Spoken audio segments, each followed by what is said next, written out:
कल हमने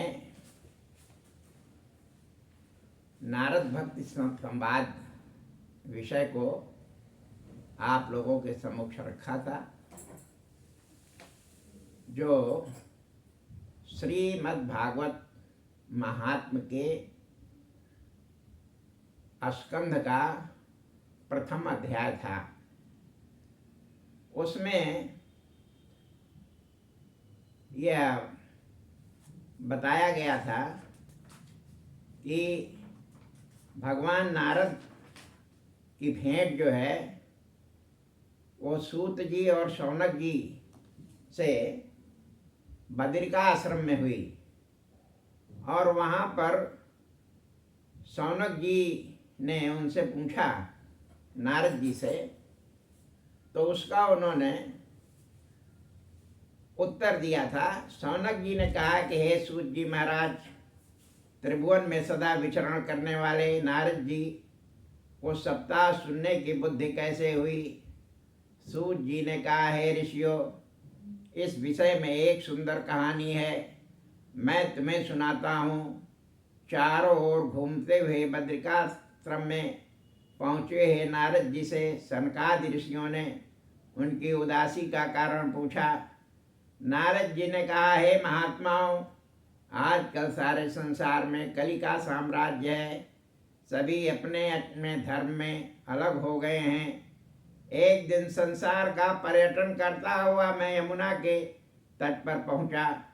वहां एक स्त्री दो वृद्ध पुरुषों के समीप बैठकर रो रही थी और बहुत सी स्त्रियां उसे समझा रही थी।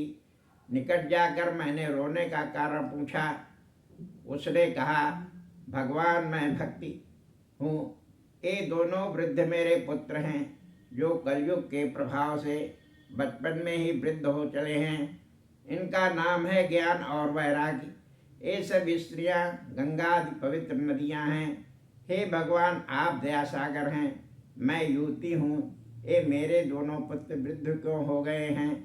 नारद जी ने योग द्वारा सारी बातें जानकर कहा, हे मनोरमे, घोर कलिकाल आ गया है, अतः सदाचार का लोप हो गया है। विषयासक्त पुरुषों ने तुम्हारी उपेक्षा कर दी है।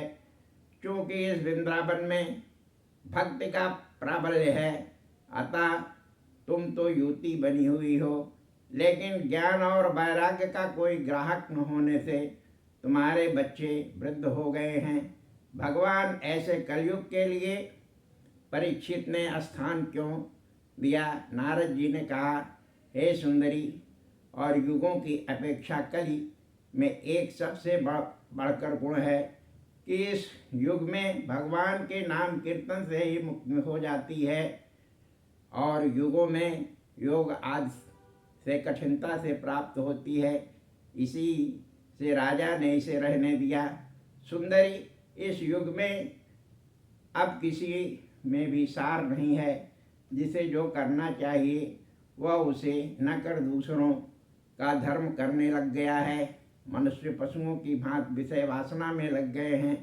हे सुंदर, क्योंकि यह युग का धर्म है, इसलिए भगवान सब कुछ देखते हुए चुपचाप सहन करते चले जा रहे हैं। सूत जी ने कहा, हे ऋषियों, नारद की ऐसी बात सुनकर भक्त को बड़ा आश्चर्य हुआ। वह आश्चर्य मग्न हो गई।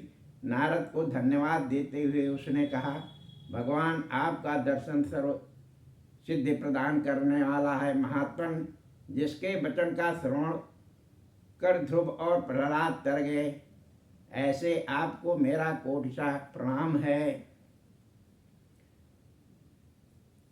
बंधुओं, मैंने श्रीमद् भागवत के प्रथम स्कंध श्रीमद् भागवत महात्म्य का प्रथम अध्याय का वाचन किया, और अभी आप लोगों के सामने जो पूर्व प्रथम स्कंध अध्याय है उसका सारांश बताया।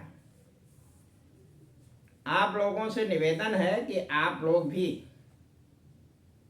अपने ग्राम देवता, कुल देवता, वास्तु देवता, पितरों का स्मरण करने से करके समस्त संकटों का के अंत के लिए महापुरुषों की चर्चा करें और वे प्रकट होकर के श्रीमद् भागवत पुराण समझने में आपकी मदद करेंगे।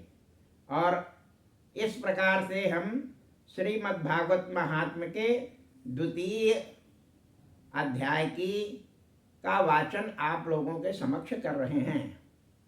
नारद उवाच वृथा खेदे खेदयसे बाले औचित्यातुरा कथम श्रीकृष्ण चरणाम्भोज अस्मर दुःखम गमिष्यति द्रौपदी च परित्राता येन कौरव कस्मलात् पालिता गोपसुन्दर्य सकृष्णा क्वापि नो गतः त्वं तु भक्ति प्रिया तस्य सततं प्राणतोऽधिका स्वयत् हुतस्तु भगवानान्ति गृहेष्वपि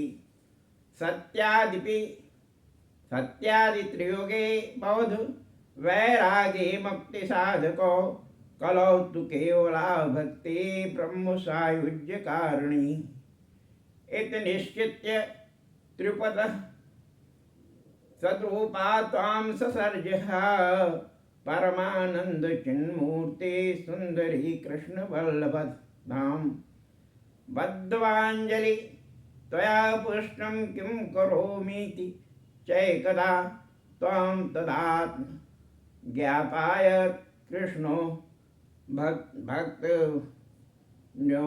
न्योषयेत् अंगे कृतं त्वया तद्वे प्रसन्नो अभि भूदिरिस्तथा मुक्तिं दासी ददो तुभ्यं ज्ञान वैराग्य कविमो पोषणं स्वरूपेण वैकुंठे तुम करोसि चा भौमो भक्तिविशो छाय छाया रूपं त्वया कृतं मुक्तिं ज्ञानं विरक्तिं च सकृत्वा गता विभो कृतादि द्वापरस् शान्तं महानन्देन संसिता कलो मुक्ति क्षयं प्राप्ता पाखंडा मैं पीड़िता त्वदाज्ञया गता शीघ्रं वैकुंठं पुनरेव सा स्मृतं यापि चात्रयो मुक्तिरायाति याति च पुत्री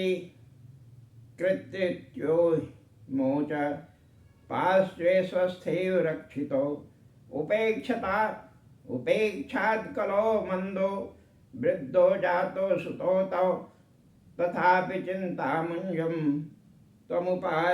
तमुपायं चिन्तयाम्यहं कलिनां सदिशं कोऽपि युगो नास्ति वरानने तस्मिस्त्वाम् अस्थयापिष्यामि गेहे गेहे जने जने ऊर्ध्वं मत्स्य तिरस्कृत्यं।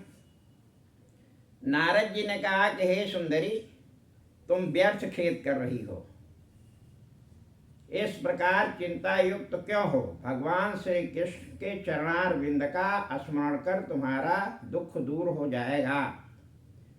जिन भगवान श्री कृष्णचंद्र जी ने अत्याचारी कौरवों को संताप से संतप्त द्रौपदी की रक्षा की, नाना प्रकार की आपत्तियों से गोपियों की रक्षा की, वे भगवान कहीं चले नहीं गए हैं। तुम तो उनको प्राणों से भी बढ़कर प्रिय, उनकी प्रिया हो। तुम्हारे बुलाने से तो भगवान वैकुंठ छोड़कर नीचों के भी घर में आ जाते हैं। यद्यपि सत्ययुग, त्रेता और द्वापर, इन तीन युगों में ज्ञान और वैराग्य मुक्ति के साधन थे, किंतु कलयुग में तो ब्रह्म सायुज्य मुक्ति देने वाले एकमात्र भक्ति है। इस प्रकार निश्चय करके उन चिदानंद श्री हरि ने तुम्हें अपने सत्स्वरूप विषय बनाया है, जो श्री हरि परमानंद चैतन्य की मूर्ति हैं। एक बार हाथ जोड़कर तुमने भगवान से पूछा था कि हे भगवान, हम आपकी क्या सेवा करें। यह सुनकर श्री भगवान कृष्ण ने तुम्हें आज्ञा दी थी कि तुम हमारे भक्तों के पास करो, भक्तों का पालन करो। तुमने श्री भगवान की आज्ञा स्वीकार की, तब भगवान तुम्हारे ऊपर बड़े प्रसन्न हुए। तब से श्रीहरि ने तुम्हें मुक्ति रूपी दासी तथा ज्ञान और वैराग्य नामक 2 पुत्र दिए। तब से तुम वैकुंठ में अपने स्वरूप में भक्तों का पोषण करती हो तथा पृथ्वी पर आनंद से रही हो। कलयुग के जाने से पाखंड रूपी रोग से पीड़ित होकर मुक्त क्षय को प्राप्त हो गई। तब तुम्हारी आज्ञा पाकर वह वैकुंठ को चली गई। अवसर आने पर जब तुम बुलाती हो तब आ जाती है। ज्ञान और वैराग्य को तुमने अपना पुत्र बनाकर यहाँ पर अपने पास में ही रखा है। कलयुग में अपेक्षा के कारण तुम्हारे पुत्र दुर्बल तथा वृद्ध हो गए हैं, तथापि तुम इसकी कोई चिंता न करो।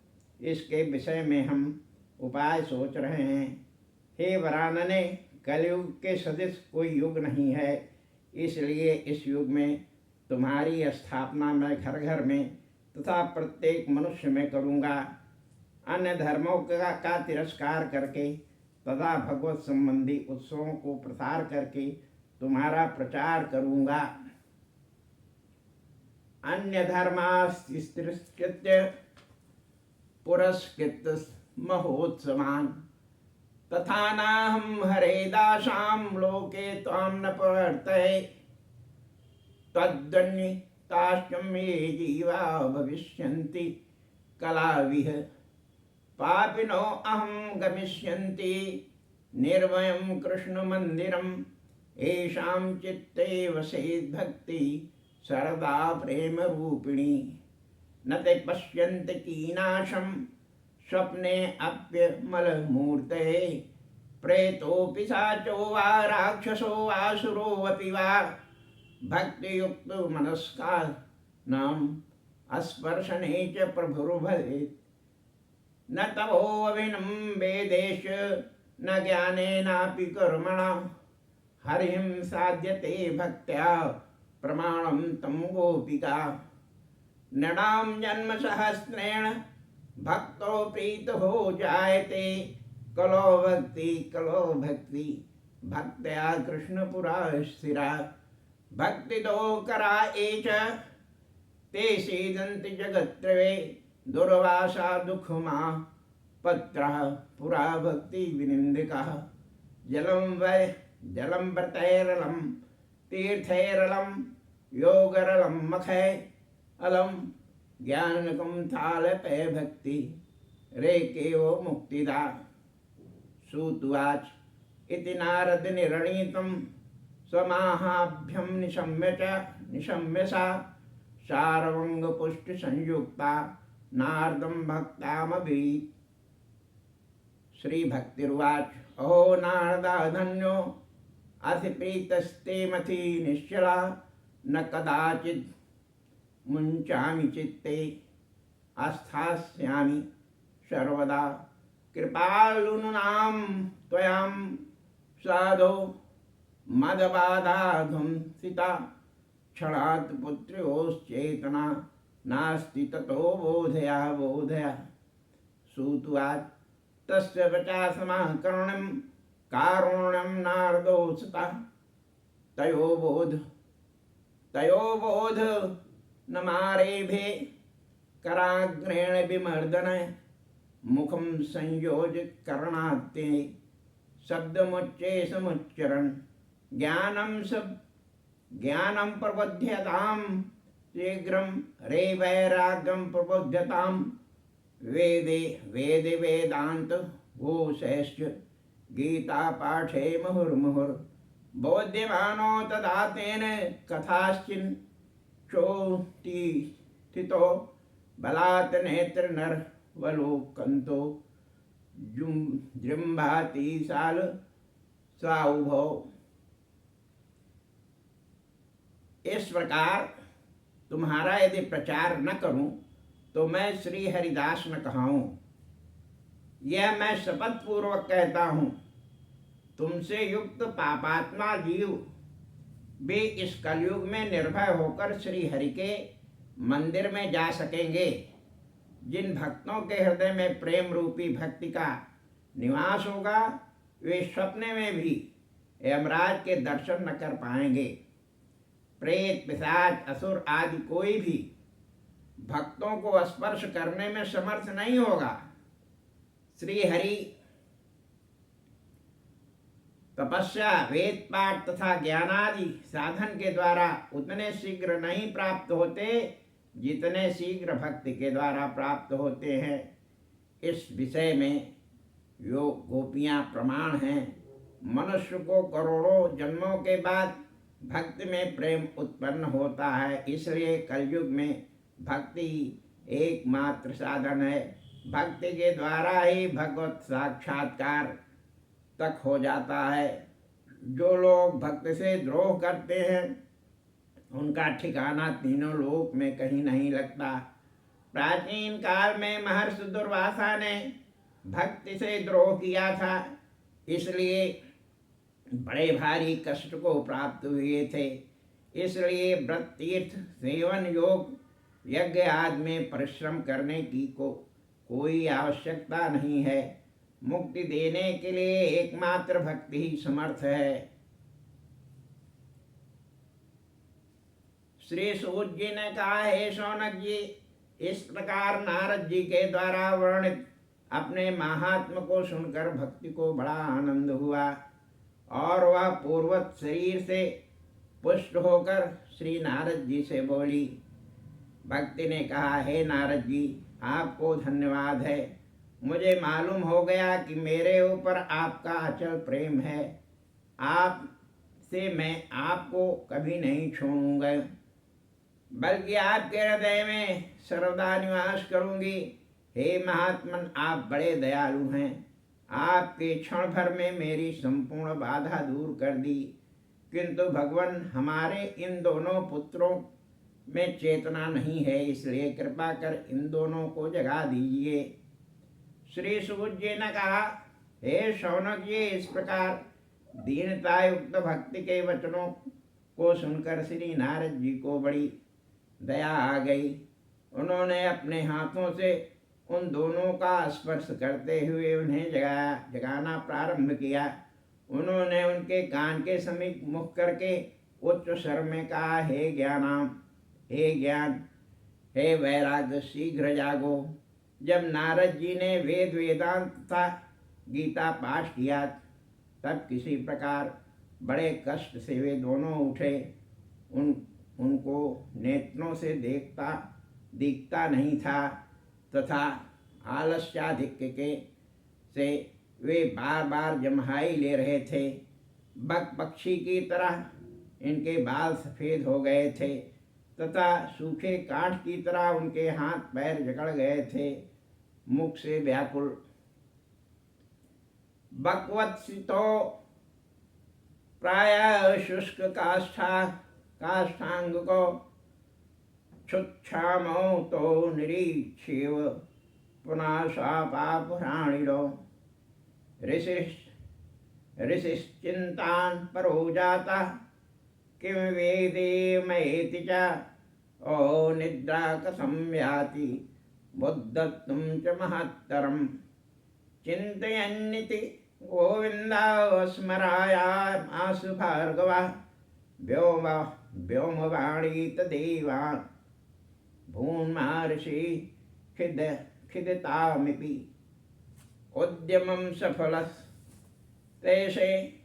यं भविष्यन्ति न संशया एतदर्थं तु सत्कर्मं सुरेशं त्वं समाचरः तत्ते कर्माणि भास्यांति साधवा साधुभूषणा तत्कर्माणि कृते तस्मिन् सनिद्रां वृद्धतानयो गमिष्यन्ति क्षणावज्ञं सर्वता प्रसह्रियन्ति इत्याकाशुवचा स्पष्टं तस्यैवैरपि विश्रुतं नारदो विस्मयं लेभे नेदं ज्ञातिमितिं भ्रुवं नारद उवाच अनया आकाशवाण्या अपि गोप्यत्यो निरूपितिं किं वा वात्साधनं कार्यं येन कार्य भवेत्यो कं भविष्यन्ति सन्तस्ये कथं तास्यन्ति साधनं मयांत्रं किं प्रकर्तव्यं यदुक्तं व्योमभाषया। श्रुत्वाच तत्रदापि संस्थाप्य निर्गतो नारदो मुनि तीर्थ विनिष्क्रम्य पंचन्मार्गमुनीश्वरात् वृत्तान्त श्रूयते सर्वे किंचन निश्चयेनोच्यते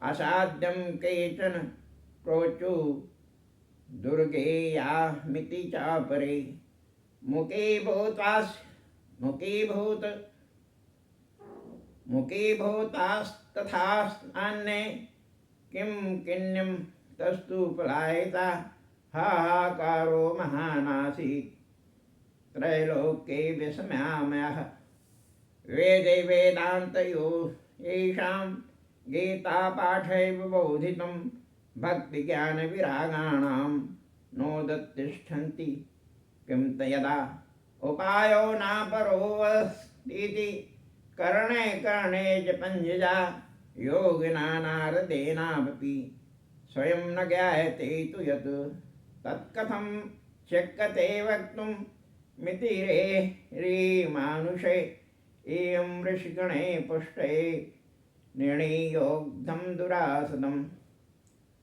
ततश्चिन्तातु पुरासोऽस वदरीवनमागता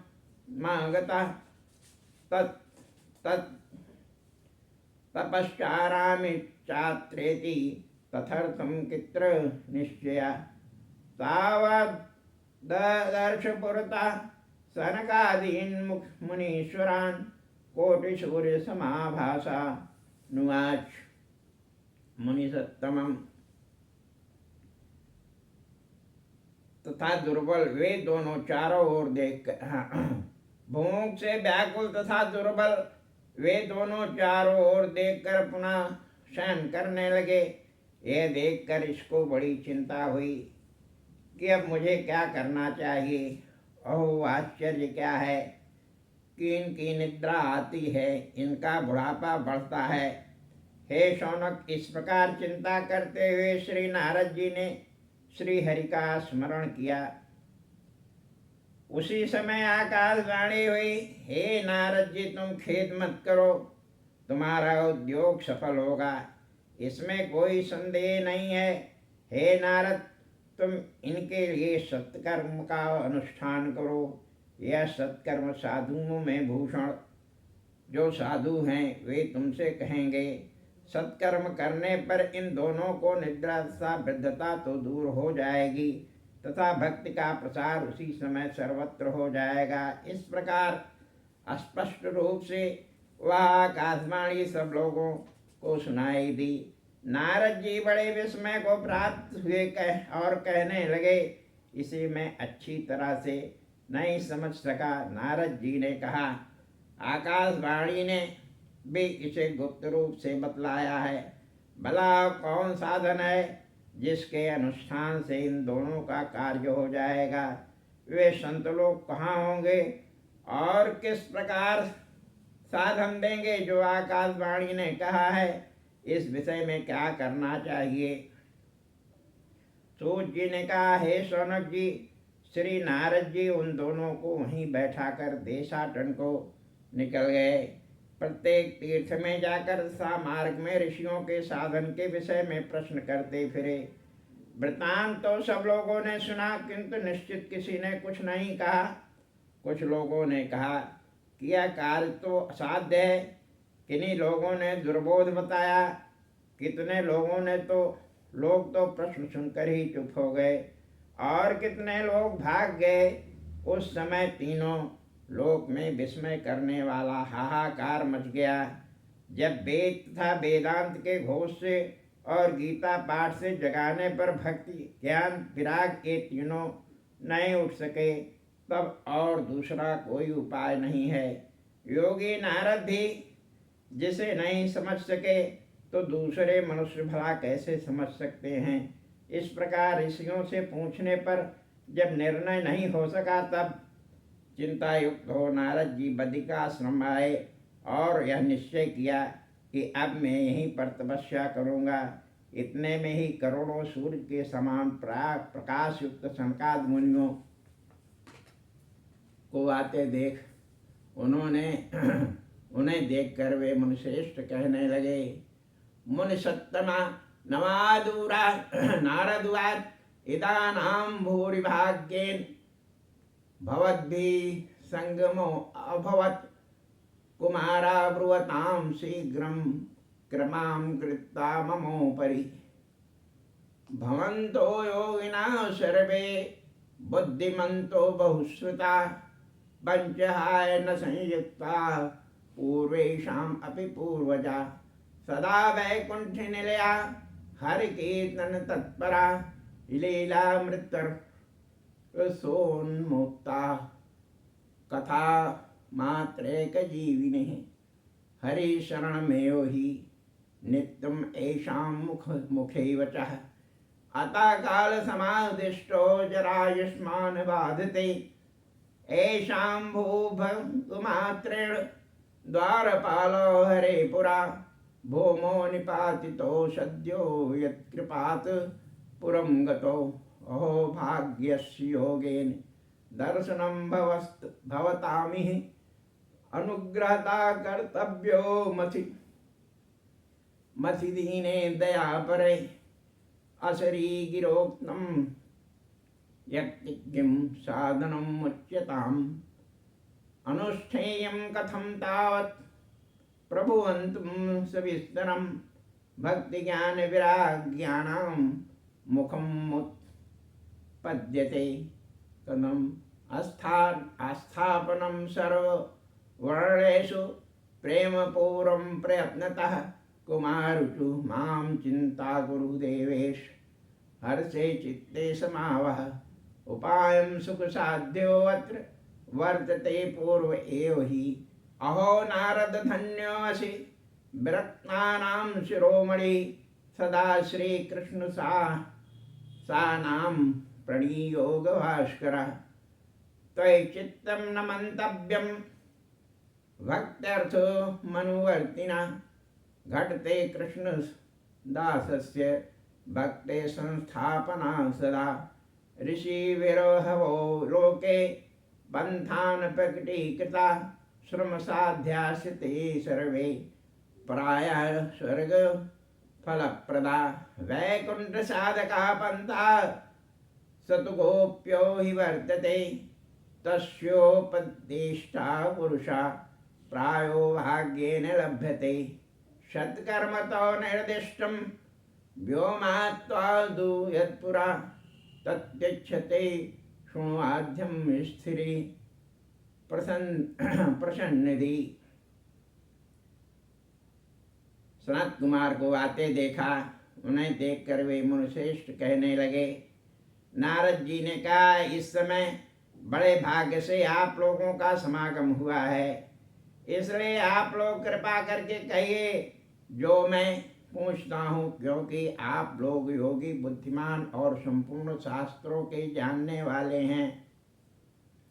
आप लोगों की अवस्था तो 5 वर्ष की ही रहती है, किंतु पूर्वजों के भी पूर्वज आप लोग हैं। आपका सदा वैकुंठ में वास रहता है। आप लोग भगवान के कीर्तन में तत्पर रहते हैं। लीला रूपी रसपान से मत तथा कथा मात्र ही आप लोगों का जीवन है। आप लोगों के मुख में सदा हरि का नाम रहता है, जिससे कि काल प्रेरित वृद्धावस्था आप लोगों के ऊपर आक्रमण नहीं कर पाती। पहले आपके भूभंग मात्र से भगवान द्वारपाल पृथ्वी में गिर गए और आप लोगों की कृपा से पुनः स्वर्ग को प्राप्त हो गए। और मेरा बड़ा सौभाग्य है जो आप लोगों का यहाँ दर्शन हुआ। अतः मुझ दीन के ऊपर आप लोग दया करें। जो आकाशवाणी ने कहा है वह साधन क्या है, वह किस प्रकार किया जाए, सब विस्तार पूर्वक कहिए। भक्ति ज्ञान तथा विराग इन तीनों को सुख कैसे मिलेगा और संपूर्ण वर्णों में इनकी स्थापना कैसे होगी, ये सब बातें प्रयत्न पूर्वक कहिए। सनकादि कुमारों ने कहा, हे देवर्षि, चिंता मत करो, चित्त में हर्ष लाओ। यहाँ पर पहले ही सुखपूर्वक करने योग्य उपाय है। और नारद, तुम धन्य हो, विरक्तों के शिरोमणि तथा कृष्ण के भक्तों में अग्रगण हो तथा योग में सूर्य के समान हो। भक्ति का अनुसरण करने वाले तुम्हारे विषय में आश्चर्य नहीं मानना चाहिए, क्योंकि भगवान के भक्तों को भक्ति की स्थापना करना उचित है। संसार में ऋषियों ने बहुत से मार्ग प्रकट किए हैं, परंतु वे सब परिश्रम से प्राप्त होते हैं और प्रायः स्वर्ग तत्व का फल ही उनसे मिलता है। जो वैकुंठ प्राप्त करने का मार्ग है वह गुप्त है, उसका उपदेश करने वाले पुरुष प्रायः भाग्य से ही मिलते हैं। जो तुम पहले आकाशवाणी ने सत्कर्म को कहा है वह मैं कहता हूँ, तुम प्रसन्न होकर स्थिर चित्त से सुनो। संसार में जो द्रव्य यज्ञ, योग यज्ञ तथा स्वाध्याय, ज्ञान यज्ञादि हैं, यज्ञादि हैं, वे कर्म को सूचित करने वाले हैं। कर्म विसूचका सत्कर्म सूचको नूनम ज्ञान यज्ञम विस्मृतो बुधे श्रीमद्भागवत लाप सतु गीत सुखादिभिः भक्ति गान विरागाणाम तद्गोणे बलमहत वृज्यिष्यन्ति द्वयो कष्टम सुखम भक्ति भविष्यति प्रणयम किम गमिष्यन्ति श्रीमद्भागवत तद्धने कले दोषो इमे सर्वे सिंह शब्दाद विकाः यो ज्ञान वैराग्य संयुक्ता भक्ति प्रेमर सावह प्रतिगेहे प्रतिजनम तत् क्रीडां करिष्यति। नारदुवाच वेदे वेदांत घोषैश्च गीता पाठे प्रबोधितं भक्ति ज्ञान विरागाणां नोदतिष्ठन्तिकं यदा। श्रीमद्भागवता लापा कथ्यं बोधमेष्यते तत्कथासु तुम वेदार्थं श्लोके श्लोके पदे पदे छिन्दन्तु संशयं यौनं भवान्तो अबोध दर्शना विलम्बो नार्थ कर्तव्या शरणागत वत्सला कुमारा चो वेदो पनसिता सारज्यता भागवती कथा अत्युत्तमा ततो भाति पितुर्भूता फलाकृति आमूलाग्रं रसस्तिष्ठात् तात्रेण स्वाध्यते वृथा यथा स्वभूया सम्प्रथन भूते फले विश्वा मनोहरे यथा दुग्धे स्थितं सर्पिन् स्वादायोपकल्पते पृथग्भूता हि तद्गव्यं देवानां रसवर्धनम् इक्षूणाम् अपि मध्यान्तं शर्करा व्याप्तं तिष्ठति पृथुग्भूता च सा मिष्टा तथा भागवती कथा इथं भागवतं नामं पुराणं ब्रह्म संहितं भक्ति ज्ञान विरागाणाम् स्थापनाय प्रकाशितं वेदान्त वेदेषु सुस्नाते गीतया अभिकर्तारि परितापवती व्यासे मुहुत्याज्ञानसागरे तदा त्वया पुरा प्रोक्तं चतुश्लोका समन्वितं तदीयश्रवणात् सद्यो नैरवादो वादरायणः तत्र ते विस्मयाकेन यथा प्रश्न करो भवान् श्रीमद्भागवतां द्रव्य योग यज्ञ तथा स्वाध्याय ज्ञान आदि यज्ञादि ये सब कर्म को सूचित करने वाले हैं।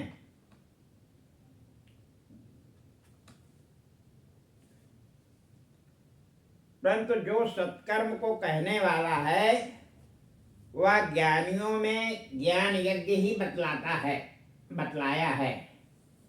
वह सुखदेव जी ने भागवत में कहा है भागवत के शब्द से शक्ति ज्ञान विराग इन तीनों का दुख दूर हो जाएगा और इनको सुख प्राप्त होगा। जैसे सिंह के शब्द से भेड़िए भाग जाते हैं, वैसे ही भागवत के सुनने से कलयुग के संपूर्ण दोष दूर हो जाएंगे। ज्ञान तथा वैराग्य से युक्त प्रेम रस को बहाने वाली भक्ति प्रत्येक मनुष्य में तथा प्रत्येक घर में क्रीड़ा करेगी। नारद जी ने कहा, जब वेदांत के घोष से तथा गीता के पाठ से जागने पर भी भक्ति ज्ञान और वैराग्य नहीं उठे, तब भला भागवत के सुनने से कैसे उठ जाएंगे? क्योंकि उस कथा के प्रत्येक श्लोक तथा प्रत्येक पद में वेद का ही अर्थ भरा है। आप लोग मेरे इस संदेह को दूर कीजिए, विलंब न कीजिए, क्योंकि आप शरणागत पर दया करने वाले हैं। सनकादि कुमारों ने कहा है, वेद और उपनिषद के साथ से यह कथा तैयार की गई है। इससे यह वैसे ही पृथक और उत्तम प्रतीत होती है जैसे वृक्ष का सार फल प्रतीत होता है। वृक्ष की जड़ से लेकर पत्ते तक रस रहता है, परंतु वह संसार को उतना स्वाद नहीं देता जितना पृथक भूत फल स्वाद देता है। जैसे दूध में रहता हुआ घी उतना स्वाद नहीं देता, और वही पृथक किया गया देवताओं के लिए भी रस बढ़ाता है। ईख में जैसे शर्करा रहती है, परंतु पृथक की हुई ही मीठी लगती है, वैसे ही यह भागवत की कथा है। यह भागवत नामक पुराण ब्रह्म सम्मत है। भक्ति ज्ञान तथा वैराग्य के स्थापनार्थ इसे प्रकाशित किया गया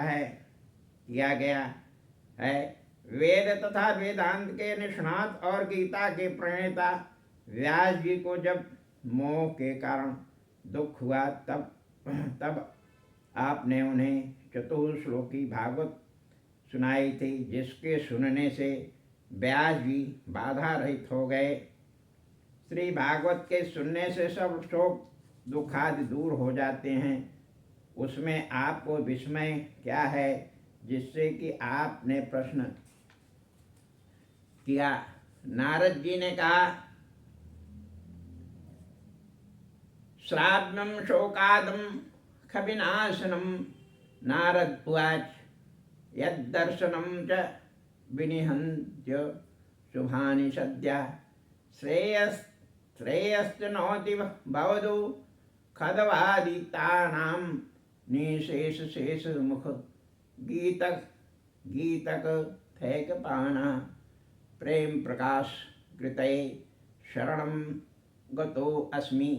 भाग्योदेन बहुजन्म समजिते तेन सत्संगम च लभते पुरुषो यदा अज्ञान हेतु कृत मोह मदांधकार नाशम विधायम ही तदोदयेत विवेक।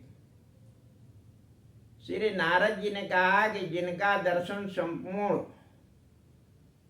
अशुभों का नाश करता है, सांसारिक दुख रूपी दावानल से पीड़ित मनुष्यों का कल्याण करता है, प्रेम लक्षणा भक्ति का प्रकाश करने के लिए जो भगवान शेष के द्वारा गाई गई कथा रूपी सुधा का पान करने वाले हैं, ऐसे आप लोगों को कि मैं शरण ग्रहण करता हूँ। परंतु जन्मों के पूर्ण का उदय होने पर जब मनुष्य सत्संग प्राप्त करता है, तब कहीं जाकर अज्ञान के द्वारा किए गए मोह को मद रूपी अंधकार का नाश कर ज्ञान का उदय होता है। हमने आपके समक्ष श्रीमद् भागवत महात्म्य के 2 स्कंद का वाचन किया और उसका अर्थ भी आप लोगों को बताया। परंतु जो कुछ हमने अभी आपको बताया है, उसको सारांश में हिंदी में पुनः वाचन कर देता हूँ। नारद जी ने कहा, उस स्त्री से कि हे सुंदरी, कलयुग में, कलयुग के सदृश कोई युग नहीं है।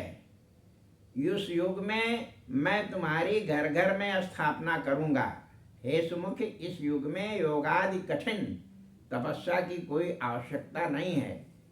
एकमात्र मुक्त देने में तुम ही समर्थ हो। सूत जी ने कहा, हे शौनक जी, यो नारद जी की बातें सुन लेने के बाद भक्त ने बहुत प्रसन्न होकर कहा, हे मुनीश्वर, आप बड़े दयालु हैं। आपने मेरी सारी बाधाएं दूर कर दी हैं। किंतु हे भगवान, मेरे इन दोनों पुत्रों को शीघ्र सचेत बना दीजिए। ये दोनों बेहोश हो गए, बेहोश हैं। यो भक्त के दीन वचनों को सुनकर नारद जी ने उनके कानों के समीप बड़े जोर से कहा, हे ज्ञान और वैराग्य श्रीगुरुषो। नारद जी ने वेदांत गीता आदि का पाठ किया, फिर भी वे न उठ सके। ऐसी दशा को देखकर नारद जी को आश्चर्य हुआ। तब आकाशवाणी हुई, हे नारद जी, खेद न करो, तुम्हारी कामना पूरी होगी। सत्कर्म का अनुष्ठान करो। शौनक जी उस आकाशवाणी को सुनकर नारद जी आश्चर्य में डूब गए। अंत में निश्चय किया कि अन्यत्र चलकर ऋषियों से पूछताछ करूं कि सत्कर्म के क्या साधन हैं। यो विचार कर वे देशाटन को निकल गए और जहाँ तहाँ साधुओं से पूछते फिरे। किसी ने ठीक ठीक उत्तर नहीं दिया। आखिरकार घूमते घूमते बद्रिकाश्रम में तपस्या करने का विचार कर ही रहे थे कि सामने सनक मुनियों को आते देखा। नारद जी ने कहा, भगवान, बड़े ठीक आप लोगों से भेंट हो गई। आप लोग तो 5 वर्ष के ही रहते हैं, लेकिन आप लोग पूर्वजों के भी पूर्वज हैं। आप लोग की जीवा पर हरिनाम सदा विराजमान रहता है, अतः आप लोग वृद्ध नहीं होते। आकाशवाणी के विषय में तो सब बातें आप लोग जानते हैं, मुझे इसके विषय में कहिए। कुमारों ने कहा, हे नारद जी, आप धन्य हैं, चिंता मत करो, यहाँ सब साधन उपस्थित है। आकाशवाणी ने जो सत्कर्म करने के लिए कहा है मैं कहता हूँ, सुनो। हे नारद जी, यूँ तो इस संसार में प्रत्येक तरह के यज्ञ बतलाए गए हैं, लेकिन उनमें सत्कर्म का साधन ज्ञान यज्ञ सर्वश्रेष्ठ बतलाया गया है, जिसका श्री सुखदेव जी ने भागवत में वर्णन किया है। हे मुने, भागवत सुनने से सब दोष दूर हो जाते हैं। नारद जी ने कहा, हे कुमारों, वेदांत के पाठ तथा गीता पाठ से वे ज्ञान और वैराग्य न जाग सके तो इस भागवत के श्रवण से कैसे जाग जाएंगे। कुमारों ने कहा, हे मुने, वेद और उपनिषद के सार से यह तैयार की गई, जैसे रस वृक्ष के जड़ से लेकर पत्ते तक में नहीं रहता, परंतु वह उतना स्वाद नहीं देता जितना कि वृक्ष से पृथक फल, वैसे ही यह भागवत है। यह भागवत ब्रह्म सम्मत है और ज्ञान वैराग्य तथा भक्ति की स्थापना के लिए है, तैयार किया गया है। हे नारद जी, महाभारत आदि अनेक ग्रंथों की रचना करने पर भी जब व्यास जी को शांति न मिली, तब तुमने ही इस भागवत का व्यास जी से वर्णन किया था, कहो याद है कि नहीं। नारद जी ने कहा, हे कुमारों, मैं आप महानुभावों की शरण में हूँ। आपके दर्शन अनेक अशुभों का नाशक हैं। आप लोग भगवान शेष द्वारा गाई गई कथा रूपी अमृत का पान करने वाले हैं। बहुत जन्मों के पूर्णोदय से आप जैसे लोगों का सत्संग मिलता है, जो मोह मद को नष्ट कर देता है। आज के अवसर पर हमने श्रीमद् भागवत महात्म्य के महात्म्य के विषय में दूसरा दूसरे अध्याय का वाचन और उसका शब्दार्थ कहा है। मैं समझता हूँ कि आप लोग इसको जो है वो सुनेंगे और आगे जो है वो फिर से हम वीडियो बना करके अपनी बात रखेंगे और श्रीमद् भागवत